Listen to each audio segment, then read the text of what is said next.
Hey Namaste guys, Shobra here, and today we'll be talking about some of the greatest tech fails of the decade. So without wasting any time, let's begin. Hey, how you doing? Well, I'm doing just fine. I lied, I'm dying inside. The Samsung Galaxy Fold. In November 2018, Samsung teased a new product which was a smartphone, the Samsung Galaxy Fold. This was the first ever foldable phone ever introduced by Samsung, and the phone was innovative but turned out to be a big disaster. Instead of showing the phone itself, Samsung showed a prototype and demonstrated the phone, which was intended to show the new type of display, the Infinity Flex display. In January 2019, during the Consumer Electronics Show, Samsung focused more on other products such as the home appliances and did not talk anything about the smartphone itself. But later in the month of February, during the Unpacked event, Samsung debuted and detailed the phone and showed a lengthy demonstration of the phone working itself. And my playlist on Spotify. Pretty much everything that I already do on my phone. Exactly. But here's where things get really cool. I can unfold it and instantly see the map on the big screen. Yeah. I'm a huge fan of Netflix. I usually watch it on my tablet, but now I can watch it right on the Fold. Wow, that is a gorgeous display. So let's say Josh wants to watch YouTube and chat with his friend on WhatsApp at the same time.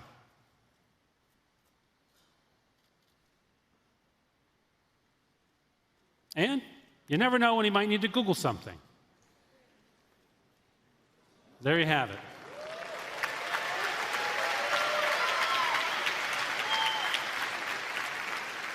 That is 3-app multitasking in action.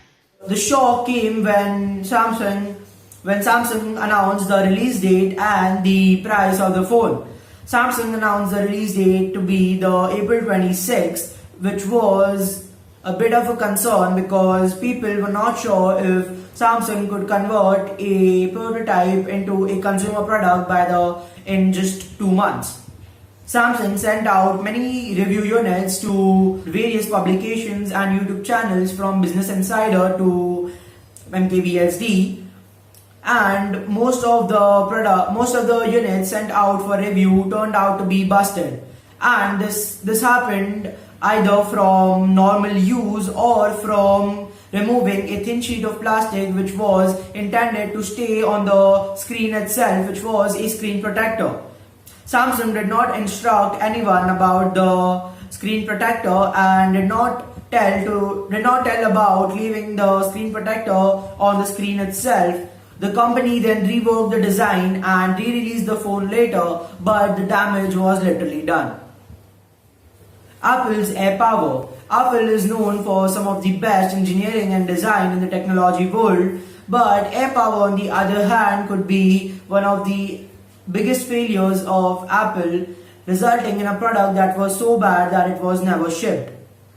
Alongside the iPhone 8, Apple VP Phil Schiller also announced the launch of AirPower, which was a charging mat which could wirelessly charge 3 devices together, let's say for example an Apple iPhone, AirPods and the Apple Watch.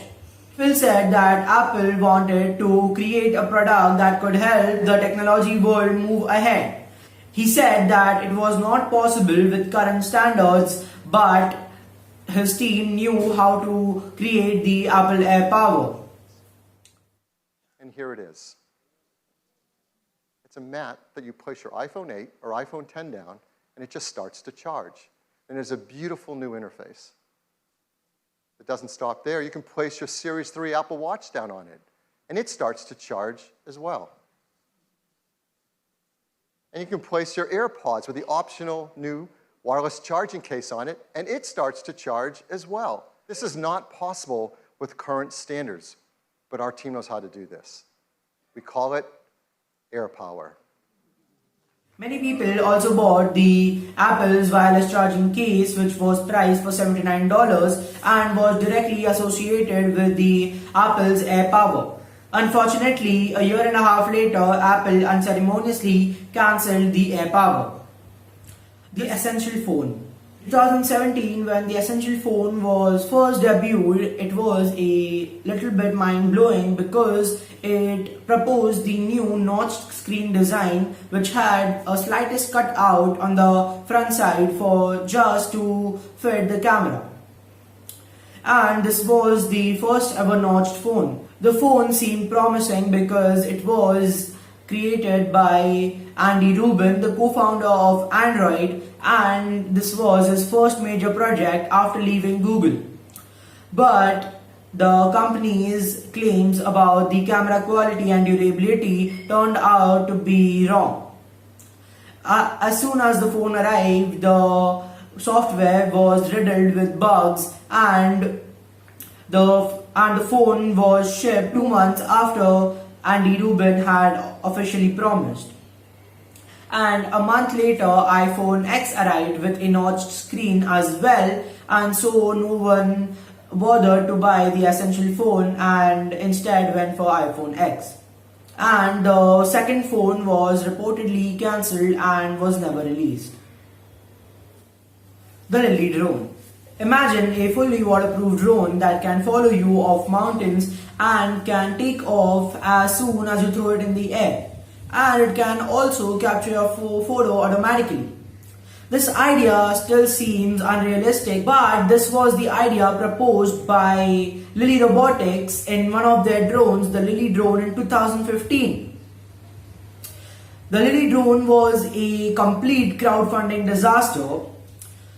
The promo footage that was used by the company to advertise its product was reportedly footages from GoPros and was recorded from GoPros mounted onto a DJI drone instead of their own Lily drone itself. Pretty astonishing, right? Even after the company was sued by the San Francisco's District Attorney's Office, the company still rose back from the ashes and introduced a new drone, which was the Lily Next Gen. And the most surprising part about this drone was that it was neither waterproof and had a very less flying time. The Juicero. In 2015, a company named Juicero introduced a product named Juicero, which was actually a Wi-Fi connected juicer. It was priced at $400 and people actually bought a juicer for $400, and the juicer could remove cold pressed juice from vacuum sealed bags which were sold via a subscription or at grocery stores such as Whole Foods. The company had raised $120 million in venture capital from companies like Kleiner Perkins and Alphabet, the parent company of Google. Later, in April 2017, Bloomberg published a video which showed that the vacuum sealed bags could be pressed by hand to remove the same quality of juice, and the machine was just a waste of money.